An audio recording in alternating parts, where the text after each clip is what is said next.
ja vás vítam pri tomto videu, ktorý sa bude volať Christmas Deck. A ešte by som chcela povedať, že toto bude moje prvé a posledné video, čo sa týka Vianoc, pretože mala som v pláne robiť DIY projekty, avšak mala som strašne málo pamäti, čiže som ich nemohla uložiť. Dúfam, že nevadí a poďme začať. Prvá otázka. Vyjadri jedným zvukom, ako sa tešíš na Vianoce.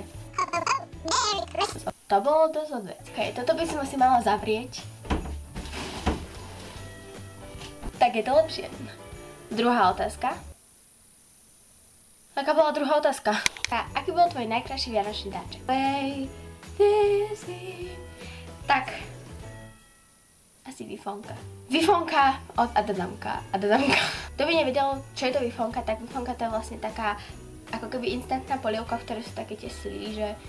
A tretia otázka. Aký bol tvoj najhorší vianočný dáček? Tak najhorší vianočný darček, to sa nedá povedať, pretože každý ten človek, ktorý mi nejaký darček dal, si na tom dal námahu. Buď to išiel kúpiť, alebo tak. Ale minulý rok ja som sa venovala ešte filmu, to je taká tá polymerová hmota. A na to, aby som vlastne mohla vytvárať nejaké veci, som potrebovala také krájače, alebo teda žiletky, pekne som to otvorila. A vlastne potom 24. som išla spať a potom ráno som sa zobudila.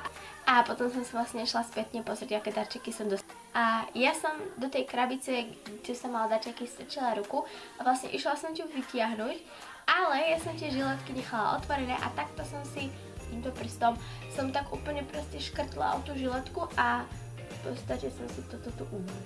Štvrtá otázka. Obľúbený vianočný film. Grinch a Vianočné nože. A Vianočné nože budú dnes v telke na Markíze, tuším. Piatá otázka. Ukáž, aká si dobrá balení dáčekov. No, tento rok som balila dáčeky asi tak, že som nemala pásku, tak som to pozvezovala špagátom.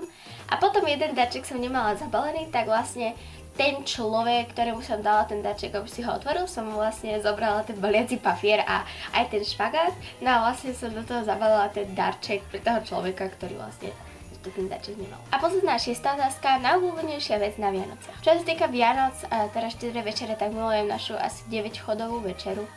Potom počas celých sviatkov a vlastne prázdnin milujem lyžovanie, ale to mám strašne rada babovka Panettone, no tak to vlastne táto vždycky nosí z Talianska a tá je fakt super. Dobre, to bol celý text, dúfam, že sa vám páčil a dúfam, že budete mať krásne Vianoce a prežijete krásne vianočné sviatky a vianočné prázdniny a dúfam, že všetko, po čom túžite, sa vám splní a tak vôbec nie som v pyžame.